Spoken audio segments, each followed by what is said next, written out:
หืมพี่น้องปวดมือแข็งเนาะช่วยโอ้ยน้องเอ้ยผม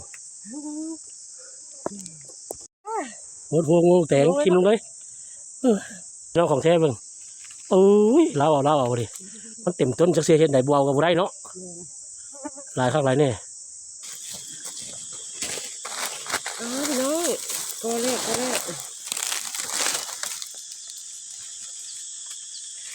แห้งมันก็ได้แห้งมันเลยวะแป๊บแน่พี่น้องเป็นหลายต้นดีจ้าเสียงจักรจั่นห้องเลยพี่น้องเลยจักรจั่นเริ่มออกเลยเนาะใกล้สงกรานต์แล้วเอาสวัสดีพี่น้องฟ้องปลายลุงป้าอาสุขุสุขคนคือเก่าครับ2 คนกับ3 มื้อคือเก่าครับผมมื้อนี้สวัสดีค่ะ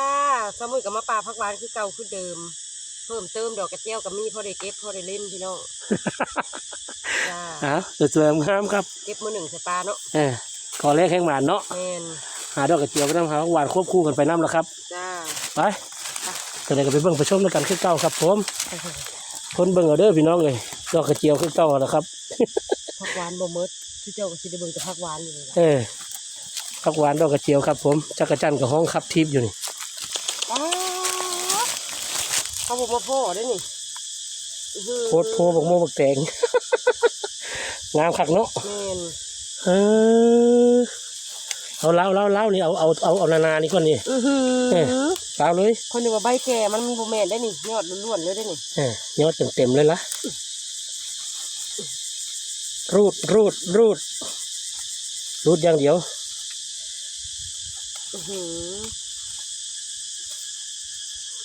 งามคักว่ะเนาะมันเป็นต้นอะไรอย่างนี้ดอกตรงนี้ยอดเลยสุดยอดสวยมาก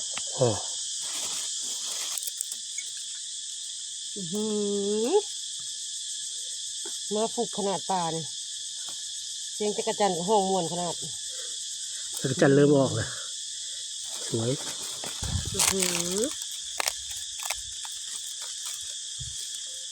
จ้าเนี่ยกับหัวลมหัวทักหัวไถพี่น้องยกขาบุขึ้นเลยมันหินหลายพวก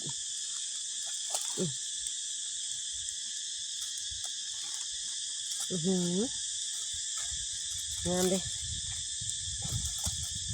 ป่านี่ฟุกแล้วมีคนเก็บเลย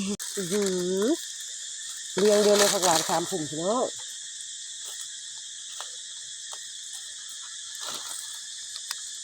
เท่าไหร่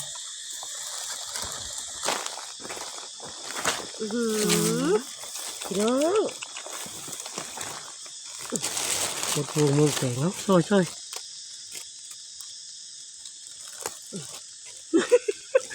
มดเงาเลยพี่น้อง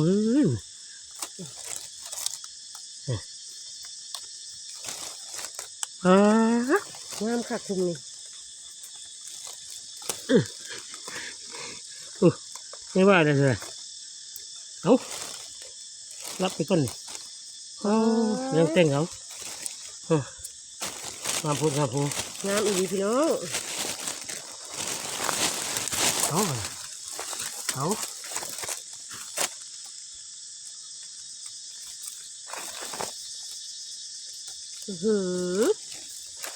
เย็บมวนกับกลุ่มนี้ละพอเห็นอีกกลุ่มหนึ่งเด้อเดี๋ยวขอจะพาไปเอากลุ่มบ้าไงหนึ่งเดี๋ยวจะพาพี่น้องไปเบิ่งกลุ่มผักหวานงามป้านี่จะจังเพื่อนเนาะคนบอกให้เข้าเนาะมันไก่มันมาบอกว่าคือว่าเอาอยู่ใกล้จ้าสวยงาม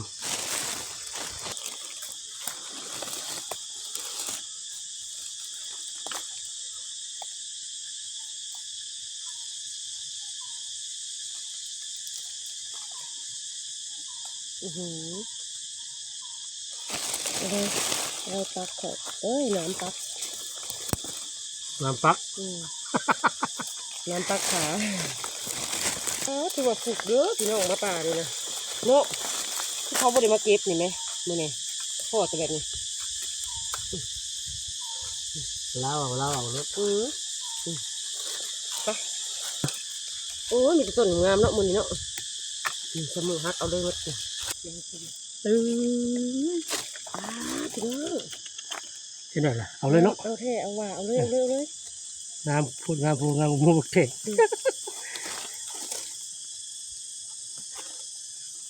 เอาข้างหน้าพี่นะก่อน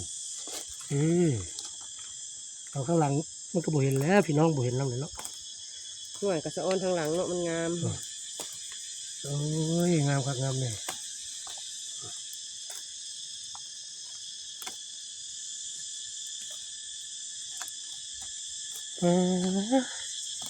เห็นตัวอย่างพี่น้องเอ้ยก่อเลยเนาะ แม่น มันซ้อนซาดเด้ บ่มีผู้ใดมาพ่อคุมเลยมาแบบบ่มีผู้ใดมาพ่อเลยได้บ่มีห้อยเด็ดเลยตัวนี้แหงงามนี่สีทองนี่ เล่าเลยมา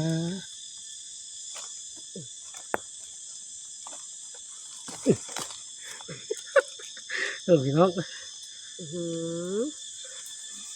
สวยๆเลยจ้า เอา มึงเนี่ย งามมึงหักปันยัง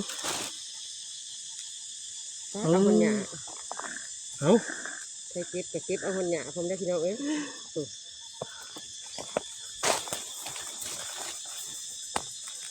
จ้า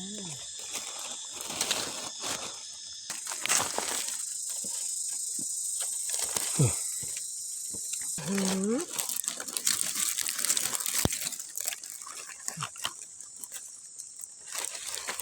ย่ผักหวานงามเพื่อนงามด่าผมงามเนาะ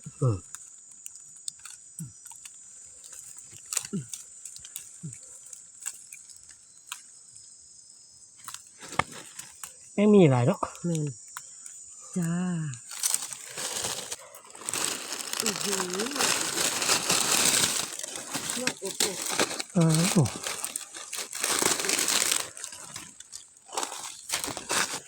ปลาเห็ดเพาะเลยเนี่ยพี่น้องเอ้ย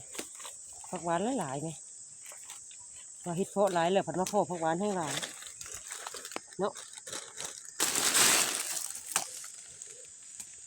กำลังขึ้นกำลังแทงเอาซ้ำนี้ก็ได้ หลังจากลงจากต้นจ้าพี่น้องมาเอาใกล้ๆต้นมัน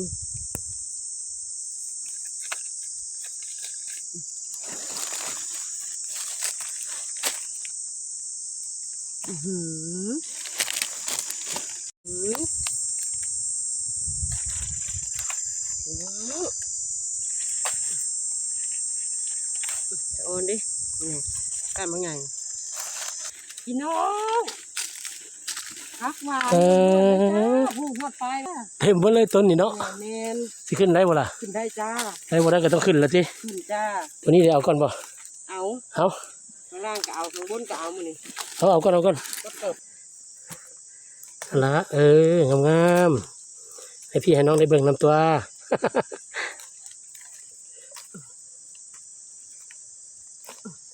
งามครับว่ะปีกายนี่หันแตกหลายล้านด้วยนี่ แมน เนาะ แมน แล้วก็หลายเถื่อพร้อมมองนี่นะ มันออกดู มันออกเต็มแล้วมันถ้าฝนตกนี่เต็มหมดเลยเนาะ แมน เอาข้างนั้นจบ ขาดออกวับมองแห้งบ่ได้คนกำลังมาเขาสิเล่นมาน้ำ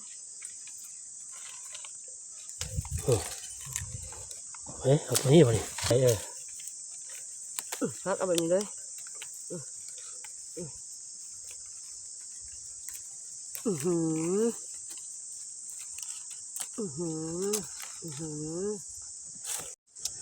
ลองเบิ้ง ไอ้ยังว่าก้นอีก เอาเดี๋ยวว่าจะได้นั่งอ่ะนั่งก็ยืนมันบ่ฮักดอกเอารถ เดี๋ยวเก็บอันนี้ออกก่อนกูสิหาสิ่งเดียวมาสินะเร็ว ฮะโอ้ยหมองงามจังเลย โอ้ ครับ ยมายี่กับอ่านี่ขึ้นที่ไหนจ้า น้องเอ้ยหมดพวงแตงทิมลงเลยขึ้นเอาจนได้บ่ฮักต้นบ่เห็นต่ำๆเลยพี่น้องเลยบ่ต้นสูง เอาอีกหน่อยเดียว บ่ได้หรอกมันหามัน ยับอีกหน่อยเดียวขาเดียวอย่าพยายามเหยียบขอนดอกตัวนี้หลายยื้อเอาเท่าที่เอาได้บ่นี่พ่อเอา ของแท้พี่น้องของแท้เบิ่งโอ้ยเล่าเอาดิมันเต็มต้นจักเสียเห็ดไหนบัวกับบัได้เนาะหลายข้างหลายแน่พอมันอะไรล่ะเลือกเทิงแล้วบ่เอาอยู่บนไม้น่ะพอเนาะเอาลงสิ พอแล้วเอาลงไปรูดเลย ของแท้ลงไปอุ้ยของแท้ครับเนี่ยมาดิ จ้า โอ้ยหลายข้างหลายแน่เอาโอ้เพียบเลยเก่งบ่ได้เอาเปรียบเด้อแต่ว่ามันขึ้นบ่ได้ว่าเต็มที่ละมานแล้วมื้อนี้เนาะ แม่นต้นเดียวได้เป็นโล อันนี้อะไรตื่นกัน ป้าพี่น้อง ยังอ่อนเลย อ่อนๆเลย ครับ ลุงมีผู้ใดขึ้นเอาเนาะแม่น เราเจอแต่พุ่มใหญ่ๆแล้วมื้อนี้เนาะ แม่น หลายครับ อ่อนๆได้นี่นะสมุนบ่ได้อยากฮักถิ่มได้นี่ไอ้พ่นให้ฮักเด้หนึ่งกระแซบจะได้ผักหวานกับหนึ่งฝา โอ้ถือว่าหลายพี่น้องเลยหลังจากเขาเก็บเสร็จแล้วครับเลยเนาะ ครับจ้า วันนี้ก็ซ้ำนี้พี่น้องครับ เที่ยงแล้ว เมื่อไม่ว่ากันไม่บ่ไหวล่ะ คิดสั้น ผมไม่ได้ขึ้นดอกผม ขึ้นบ่ได้ ก็ว่าสิบ่ขึ้นมาแล้วเสียดายมันนี่แหละ วันนี้ก็ซ้ำนี้แหละมันแค่นี้ก็โอเคล่ะเนาะ จ้า เช็ดนี่ก็ครับผม